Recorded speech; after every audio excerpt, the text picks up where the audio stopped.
before the Circle of Hand Kickstarter, I made sure the PDF order was a really good deal. And I made sure that the book order, the book tier, was a brute. That was, you were going to pay through the nose for a physical book. And Right. I then had higher level tiers in which you got to do cool things. You got special attention from me. Your playtest was going to be like really a dedicated thing in the book, or you got a direct one-on-one about the design, stuff like that.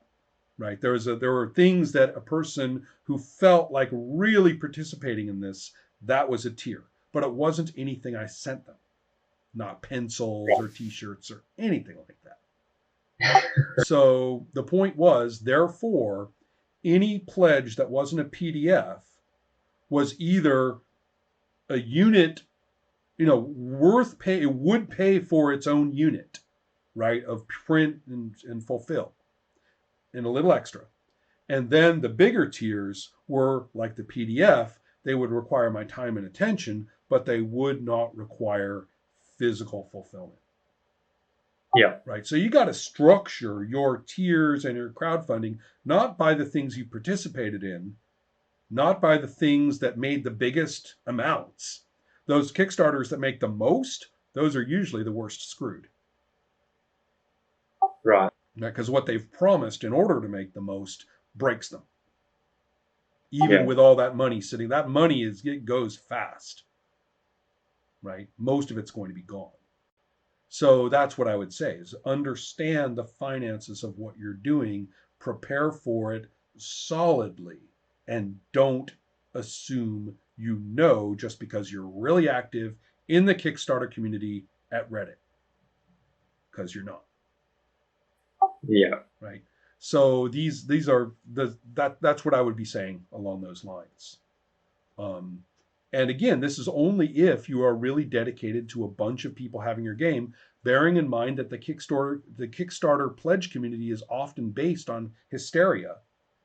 And the first thing that any of those people will tell you is that they don't play the games. They say, "Oh yeah, I've got 50 games on my shelf now. Got through Kickstarter. I haven't played any of them." Really? Yeah. You just want all that work on your part to go to one of those? Really? Yeah. Yeah. So that's kind of where I'm at with that. Is know what you want and make sure that you do it the way it will work. And in many cases, you're going to get very brutally overturned in your assumptions when you look into it. Here's a good one back from the 90s. This is before the Hasbro purchase, okay, of TSR, or well, of WotC. So before the Yeah. Hasbro purchase of WotC. And actually, it was just after that purchase, and that is relevant. So, for whatever reason, I was invited to be on a panel of publishers, right, for questions from the audience at Gen Con. Some fool decided that I should be involved. So I'm up there sitting with all these people, many of whom I knew and many of whom I was now friends with, and all these names that you know. Yeah. And people are taking questions from the audience, right? And somebody sure as hell, and I knew it was coming, says, "Well, I want, what about being a big success like D&D?" And people said a couple of things. I raised my hand and said, "You guys really want to know?" I pointed out D&D has been a failure and an albatross for every publisher that's ever held it. Every one of them has gone tits up because of D&D. Every one of them failed. It is a disaster. And the whole audience just like, they're, "Oh my God, did you hear what the awful man said?" Right? And I said, all right. Let's start at the other end of this table. Everyone's sitting here on the table.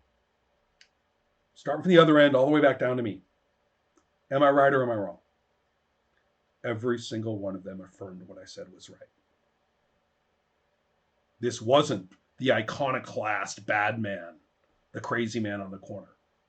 This is Yeah. one of the things you simply knew once you got involved in publishing. And yet, the membrane between those people who knew it and those people who didn't was really solid. And breaking the membrane was really obvious. As soon as I said that, the whole audience was like hissing and yelling.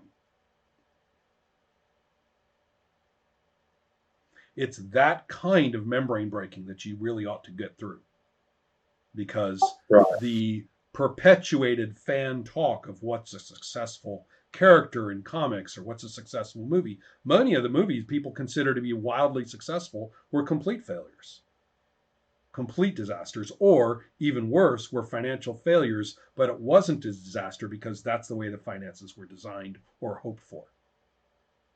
Right? Yeah. The notion that quality drives profits, profits drives further work and commitment and further quality is a wonderful mythology, but it's crap. Right? In terms of what actually happens. Right. So this is kind of where I'm, this is kind of where I'm at with the talking to people is whatever it is that you need to get disillusioned about it as quickly as you can. Whatever it is you need to find out about the way this money actually works, find out as quickly as you can. It is probably negotiable on your part. What matters is not to bring what your gaming friends say into this situation as if it were reality. It is extremely likely, as with all pop culture industry, movies, comics, music, etc., that what the fans all know, what the expert fans will tell you about how it works and who's big and who's successful and who's this and who started it and all that stuff, it's almost always grossly wrong. Right. So make sure you get past that. So, are there any other big disillusionments that you think you would say should be dispelled really quickly? A couple of things. One is that, if anything, despite my commentary about Uncle Chester's and so on, one is that it's hard. That's actually not the case. Once you and fellow players are working with a medium that is actually reliable for you and doesn't have like weird places where somebody has to jump out and like lift the car, along the road so it starts again, right? Stuff like that. Once you actually have a means by which play occurs and you're enjoying it, the vast majority of design is simply writing down what you're doing and not lying. Not trying to please others by writing what you think they'll like to hear, but actually writing down what you guys actually do. Right. It's really not that bad. A while ago, I put something into practice, and you can actually see the transition in my games. I put it into practice that I've thought about when I sit down with a group of people and I tell them what to do. Okay, we're going to play this game of mine, and we're going to play it, right? Okay, so the first thing we do is this. We're going to do that. Second thing we do is this. Okay, we're going to do that. This is the minimum you have to know to make this happen, right? This is what you have to know to make this happen. When I realized that I was doing that, I wrote down what that was, and then that's chapter 1. Right? I didn't explain anything in chapter 1 that I didn't have to explain to make this go. We can talk about that later. We can, when you get later in the book, you can read about the explanation or whatever. So that was kind of or anything that didn't have to get explained at the outset, but could be experienced in play and explained in the moment. Good. That's a subroutine. We'll treat it as a subroutine. Yeah. Right. So that once you hit that sort of engagement with play as your guide to presentation, the stresses of design and writing are far, far lessened. Because design is easy. Just keep playing. Just keep playing. And when you finally say, oh, for God's sake, this whole table, that's crap. Right? I spent years constructing that table and we've been trying to play with it. It's nothing. I keep ignoring it. Right? Yeah. It's not working.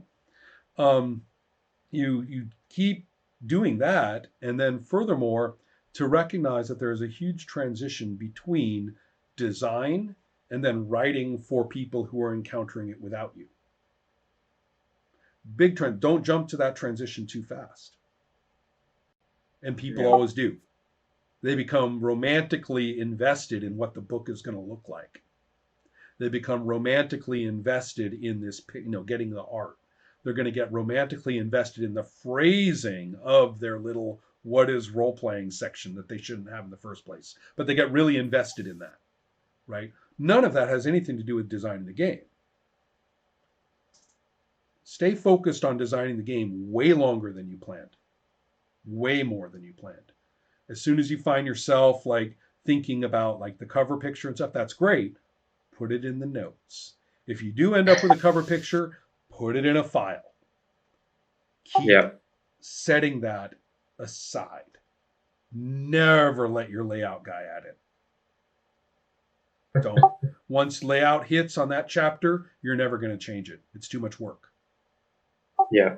And that's one of the biggest problems is jumping into that mode before the design work has really asked tough questions or really been through your intuitive experience with it.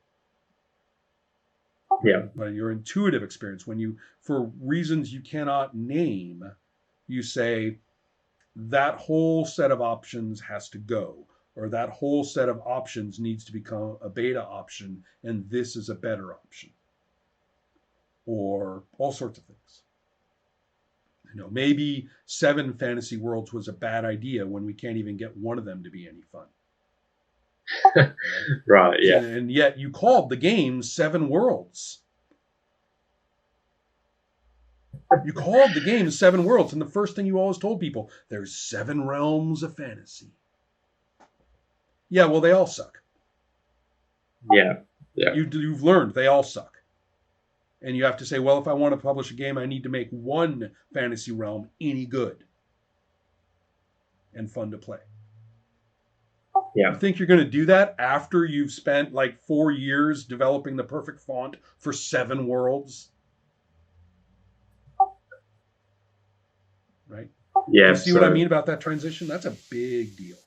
Stay in design. Yeah. Stay in design. Stay in design. There's no deadline. Yeah. So anything that imposes a deadline, treat with extreme caution. Right. So that's kind of where I'm at. Thanks for putting up with me all this time. And thank you for talking. Yeah, it's been fun. And I look forward to, let's stay in touch about what you want to do with it and so on.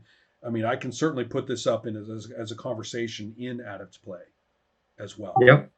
So I'd be very happy with that, actually. All right. I'll talk to you later then. Please, awesome. If anything occurs to you, get in touch. So. Yep, will do. Thank you very much.